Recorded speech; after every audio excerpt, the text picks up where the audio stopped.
Did we want to escape the North and West Coast spoon bowl here and address some massive trade targets that are starting to be spoken about?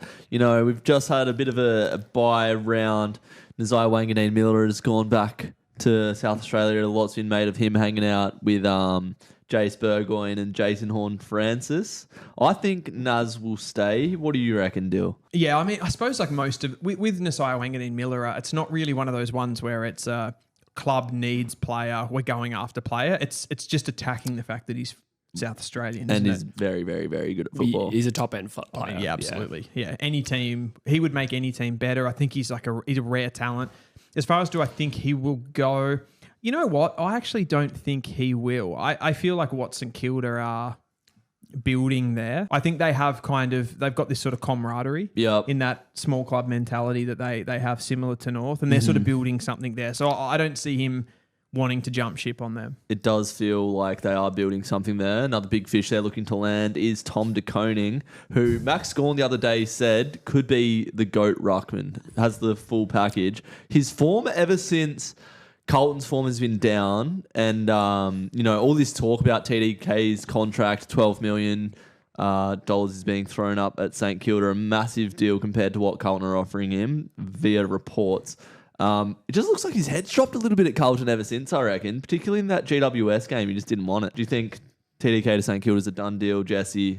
And what does that do for the Saints? I kind of want to reframe this question and put it to you guys as well. If you're TDK and you're location's not really a factor here. Which club out of St Kilda and Carlton would you have more faith in getting to where you want to go?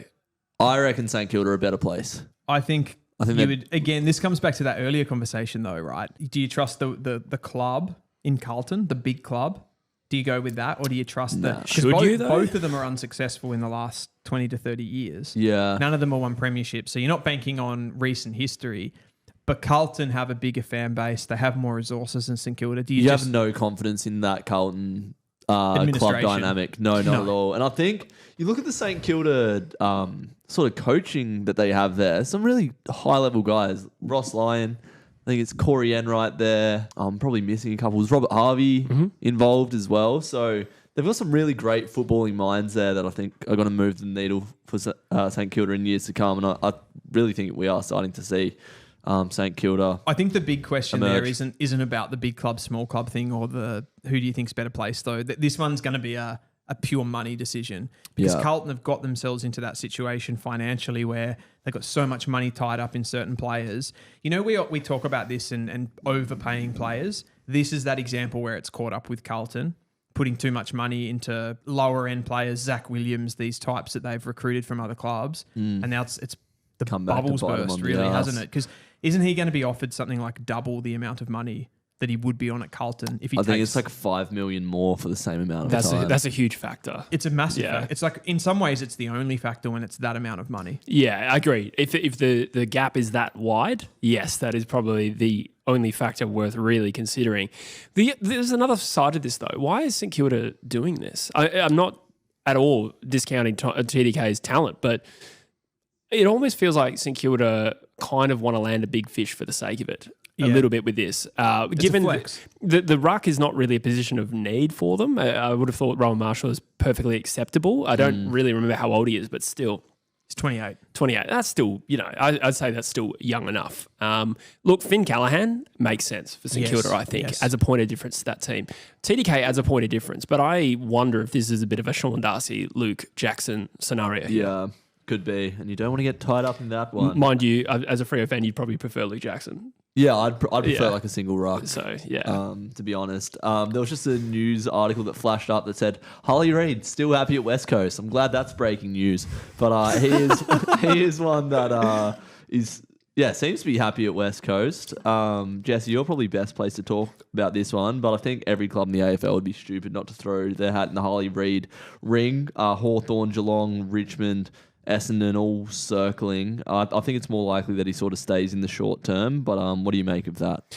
I think it's inevitable that Harley's head is going to turn at one point. I think he's too much of a superstar and he's going to have too much opportunity to stay a one-club player at West Coast.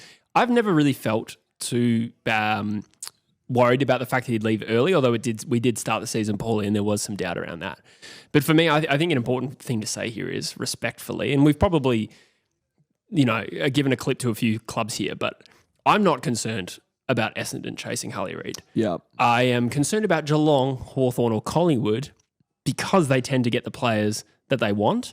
But I think Harley's a winner. I don't think he's desperate to get it back to Melbourne. Mm-hmm. I think he's going to have the money he wants at West Coast. I think he wants to play for a team where he can build a real legacy and win premierships.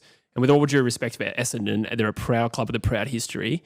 They're not a winning club at the moment. Yeah, I don't think Harley Reid forcing the issue is needed here. I think he's quite happy to stay at West Coast, evolve his game, and the right deal will come about. Dylan, do you think his value in the trade market has sort of been the same since he's been drafted? How do you see that unfolding? Honestly, I still think it's about the same for Harley Reid. Which is, what's he worth?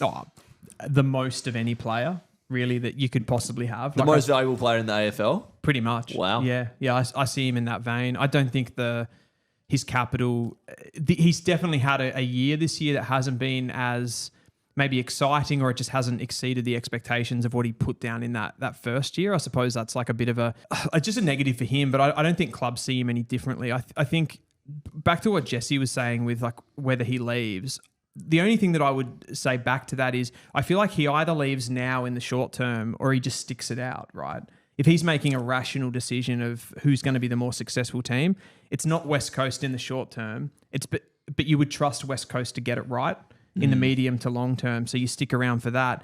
If he goes now, it's like he's chasing success instantly at a Geelong, at a Collingwood. So personally, I think it's a bit of a no-brainer for Harley Reid just to stay. Yeah. And I think he could be a messiah figure at that club to get them back to the top. And they generally do get back to the top. So I think it's a no-brainer. The trade value for me, like, I still take him as the same player that was drafted in 2023. Yeah. I reckon he's a superstar. The shit thing, though, is Geelong will get him for the price that they're willing to pay. Yeah, which will be like if that a happens. late first-round pick like they did for Bailey Smith. It'll be like two late first and Lawson Humphreys, who's a good player, but we just don't. It just wouldn't satisfy us. But. If he did, say, like request a trade, what would be respectable for you to get back for him? Oh, look, Essendon or Richmond would have the best draft collateral. I think Essendon have what might be currently 6 and 9. Richmond hold, is it 2 and 3 at the moment? That's sort of the ballpark of what would be asking for. He is also contracted. So West Coast would then have a decision. Do we go for the 2 and 3 now, or do we ask for more? In 12 months, he's out of contract and Geelong could get him for pick 17, pick 20 and Lawson Humphreys at best. So that's a really tough one. At the moment, I would be refusing offers unless he's telling us he's gone, because his value right now, it's better. But again, like I said, if it's Geelong, we're just going to have to cop it either way. Jen Will pipes up with it. Geelong will get TDK and Harley Reid. That would be quite a handy coup to revitalise that. There would need to be an investigation into the salary cap. Absolutely. I've seen crazy things down at Geelong. That wouldn't surprise me. What is surprising me, right, is this Cozzy Pickett, Luke Jackson dynamic stuff. They are both at the height of they're just breaking into their prime right now. We're really scratching the surface of what we're seeing with these two players. And as much as I would love Cozzy Pickett at Freo, and as much as I would hate Luke Jackson to leave, and I would love both of them to be at my club, I just think stay and play your best footy where you are. Like, I don't like players sort of like I was alluding to there with Harley Reid, like forcing the issue to get the move. Like, I don't think Cozzy Pickett, I don't know what his life situation's like, but he is Melbourne's most important player right now, all Australian form, linked back to WA. And it's been spoken about for years that he'd move, but I just want to see Cozzy play his best footy. If he does come to Freo, I'm over the moon. The Jackson stuff doesn't really make sense to me at all. Do you see either of those two move and deal? So when you say you're kind of just saying more broadly that you don't think that they should? Yeah, just stay and play your best footy, I think. It's such a weird thing with the AFL. I've said it tons of times on this stream, so I'm probably just repeating myself here, but I find it so weird that players don't want to almost... Like it's almost like football's a secondary thing and like where they live and stuff like that. I kind of feel like you've got that window of like 10 to 15 years to play and just concentrate on football for that time. I know people have like serious circumstances in and around that, of course, like with family and stuff. They might have illnesses in the family where that changes. But for the most part, I think most of these people, the players are just leaving for just mummy and daddy's sake. Just to be closer to home. And I feel like you would like to see them just kind of stay and concentrate on. It's almost a worry for me that they want to come home based on their like the competitiveness and stuff like that.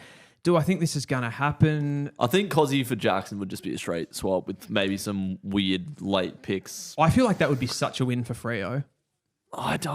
We want Jackson, man. He played on ball against Gold Coast and dominated as a just on baller with Darcy in the Cozzy Pickett, though, like I think that position that he plays, it's so important to be able to like he's getting like 25 touches and kicking 3 goals. Yeah, him and Shea Bolton in the same team would be a nightmare to defend. So we've discussed Naz, TDK, Cozzy, and Dogger. I suppose what leans into that is the Sean Darcy discussion. Now, I don't think he's a player that wants to necessarily leave Freo, but with TDK leaving the Blues, maybe Carlton could look for his services. Melbourne looking for that heir to the throne of Max Gawn.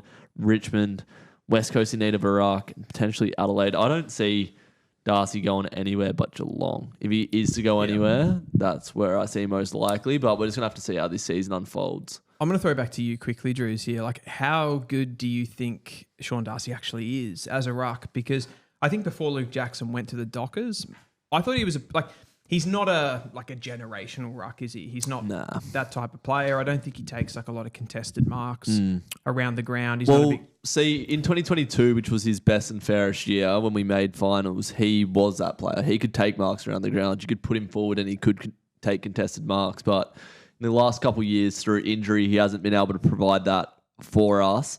So all he is now is a tap ruckman. Against Gold Coast, he played 50% game time, all pretty much in the ruck with Dogger crumbing at his feet. So look, he's a handy ruck, but yeah, I don't know if he's where we want to head in the future. But I don't see a move happening, to be honest. In the 2024 season where Freo were probably the most, I think they were breaking records for clearance numbers, just pure clearance output, not necessarily scores from clearance, but he was a big part of that, right? 100%. Yeah, great tap ruckman. Yeah. No doubt about it. The way he competes for 4 quarters in ruck contests is good, but as soon as it exits that phase of play, you're losing a body around the ground. You do. So you're pretty much saying that's Geelong or bust. Or he's from that Geelong area. I would like to see Sean Darcy get traded out personally because we've got Luke Jackson. If Jackson is to stay, we obviously spoke about him before, but need to generate a little bit of capital if we're trying to get Cozzy Pickett over the line. So I wouldn't hate seeing Sean Darcy walk out of our doors.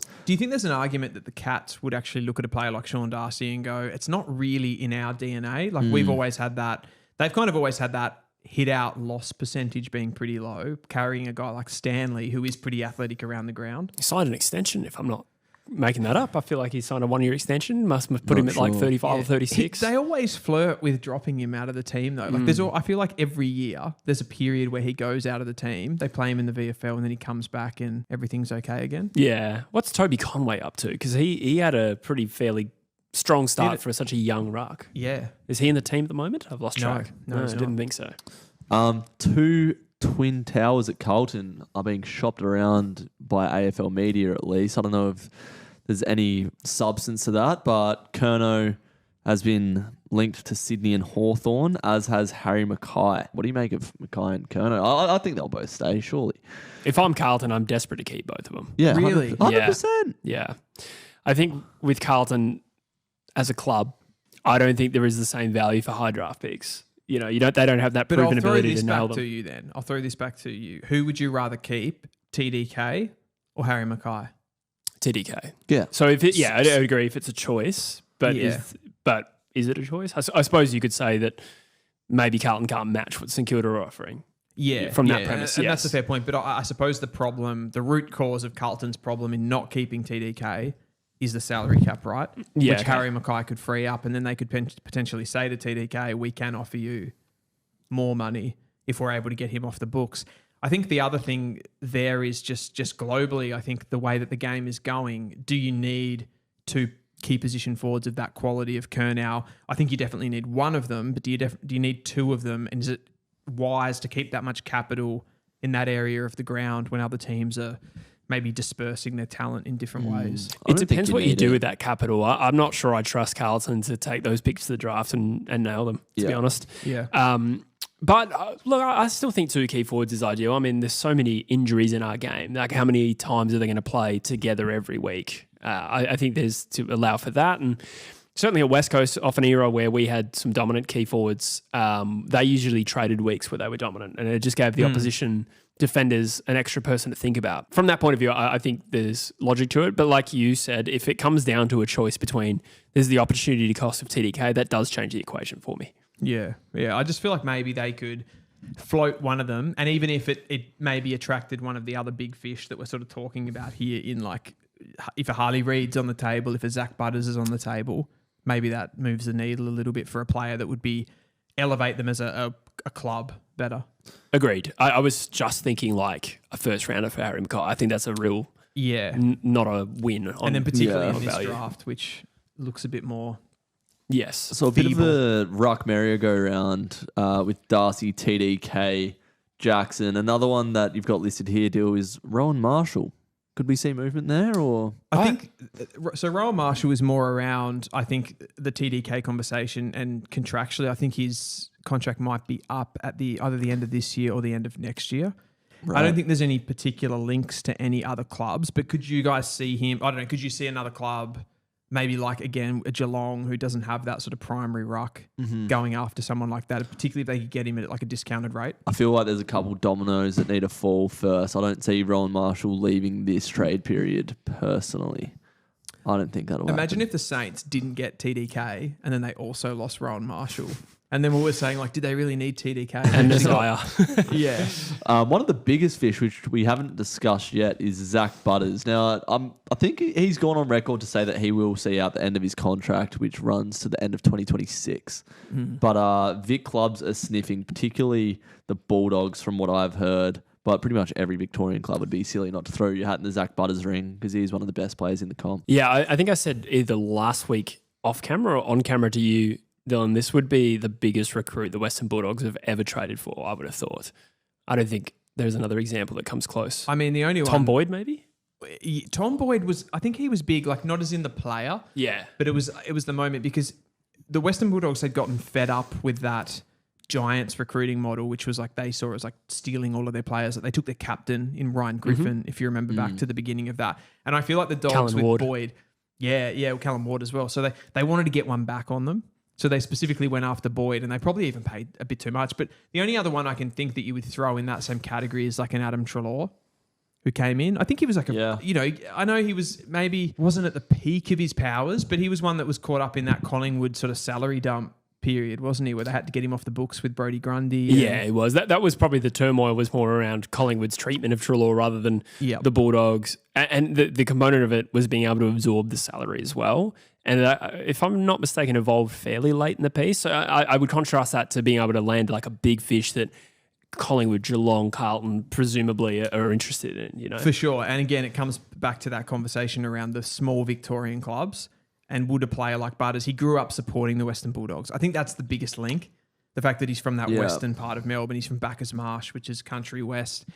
Supported the Western Bulldogs, so that's kind of a big thing for him potentially. But at the same time, do you really think the Dogs are the perfect fit for Zach Butters, given the quality that they already have in their midfield? I feel like there's other clubs that would, bigger Victorian clubs, that could potentially pay him more and need him more. How long is Liberatore going to be around for? He is 33 this year, and Treloar is 32 this year. I think you find a spot for Butters. Oh, yeah, you find a spot for him. I don't think he would mess with the balance too much either. I think he could work.